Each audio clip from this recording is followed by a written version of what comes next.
Rashid Ronald on the said brutality by officers after a raid at one of the police stations in Mumias, and arms and a number of equipment were lost. This and more here on KTN Newsdesk. My name is Akisa Wandera. Our sign language interpreter is Lensa Owino.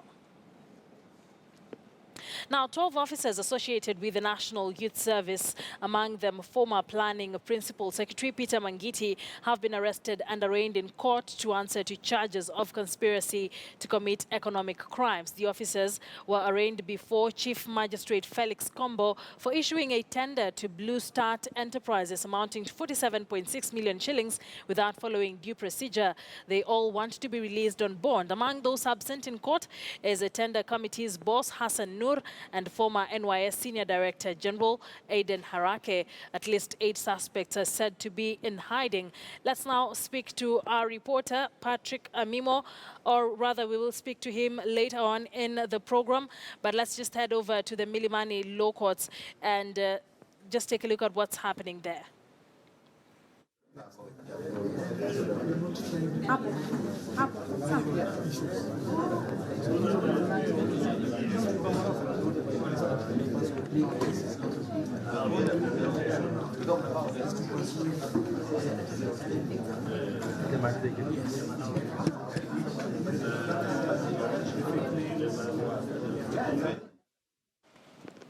All right, that is the Milimani Law Courts, where about 12 officers were associated with the National Youth Service have been arraigned in court. Among them, the former Planning Principal Secretary Peter Mangiti. They were all arrested this morning, taken to the Integrity Center, which houses the offices of the Ethics and Anti-Corruption Commission. And now they have been arraigned in court before Chief Magistrate Felix Kombo to answer to charges of conspiracy or conspiring to commit economic crimes. And remember, this is a story that we will be linking up with our reporter Patrick Amimo from the Integrity Center to get an update. And we also understand a number of the officials are missing from court, among them the tender committee's boss, Hassan Nur, and the former Director General of the NYS, Adan Harak, are among those who were expected in court this morning but are still missing. All the officials who are in court are asking to be released on bond, even as investigations continue into the scandal where 791 million shillings were lost at the National Youth Service. All right, let's just head over there and listen in to some of the submissions that are being given at the Milimani Law Courts.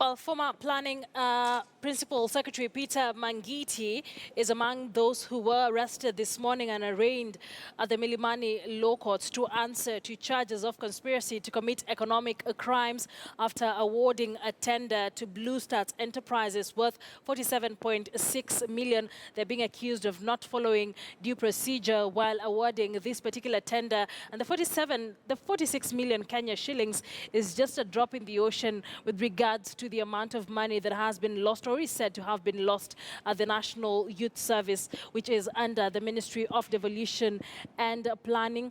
We understand a number of the officials are also missing from court, among them the the tender committee's boss, Hassan Nur, and the former Director General of NYS, Adan Harak, are among those who are missing in court. But remember, those who made way to court are asking to be released on bond, even as investigations into the court continues. All of them were arrested today in a rush arrest, so to speak, from about 9 a.m. this morning, taken to the Ethics and Anti-Corruption Commission offices at Integrity Center before finally being arraigned at the Milimani Law Courts. This is a story we continue to following up on as it continues to develop. Now, the Ethics and Anti-Corruption Commission CEO Halake Wako addressed the press moments after the arrest began this morning. Let's listen in to what he had to say. Dealing with faulty contracts on a particular matter, and there are more than 20. In total, there should be about 25 or so. And the total number already here, I cannot ascertain. But by the end of the day, we should have all, and we are going to arraign all of them in court today. No, this is just part of it. In fact, it's one of the first few. Yeah, we've been investigating over 14 different projects. So you will see them one after the other. We already have 3 in court. We'll see more as we progress. Now, the arrests follow months of back and forth grilling sessions and appearances at the Integrity Center ever since the NYS scandal broke. KTN's Linda Ogutu now takes a look at what each suspect has been arrested for. The Integrity Center was the center of attention this morning, with names that have been adversely mentioned in the ongoing probe into the loss of 791 million shillings at the NYS making their way into the ethics and anti-corruption offices. The wheels of justice seemingly starting to roll. Former Principal Secretary at the Ministry of Devolution, Peter Mangiti, was the first to be arrested. Mangiti, alongside former NYS Director General Nelson Githinji, are accused of attempting to induce the then Senior Deputy Director General in charge of administration, Adan Harak, to fail in his duty by dissuading, threatening and intimidating him with consequences should he continue following up the matter relating to the conspiracy to steal 791 million shillings with the Directorate of Criminal Investigations, and should he decommit the NYS from the payments in the Integrated Financial Management Information System. The Cabinet Secretary herself, having brought in Harak with the express intention of deploying him to NYS, asked me to sign a deployment letter. Mangiti is to be charged with trying to cover up a conspiracy to defraud the National Youth Service of 695.4 million shillings. Also arrested this morning was Adan Harak, who was previously listed as a prosecution witness after initial investigations portrayed him as a whistleblower and not a suspect. However, his innocence would be short-lived after the Director of Criminal Investigations, Ndegwa Muhoro, rejected his claim that his password had been stolen and used in the fraudulent transactions. Muhoro maintained that there was no evidence that it was hacked. Integrity of the system, IFMI system, can only be compromised if the person who has authority to it gave out their passwords, or the browser picked it up in the course of transacting business, and that is where possibly a malware has been introduced. Appearing before the Parliamentary Accounts Committee, Muhoro said entries were made into the Integrated Financial Management Information System using Harak's password and username, in which zeros were added to figures, converting them into hundreds of millions of shillings. Harak will be charged with executing the contract and for appointing the Evaluation Committee on the same day he issued the notification for their award. The man who was the chairman of the Ministerial Tender Committee when the NYS scandal was unearthed also had his day with justice. Hassan Noor's role was to approve tenders and services awarded by the ministry. He is to be charged for authorizing the use of restricted tendering above the stipulated threshold.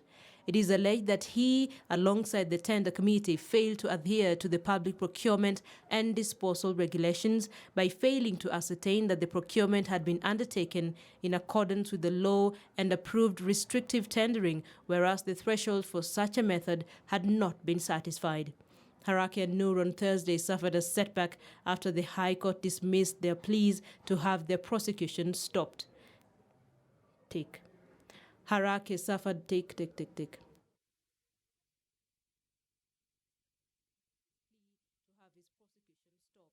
Similarly, Noor also lost his bid to block his prosecution before Justice Lydia Achode. Linda Ogutu, KTN News. Done.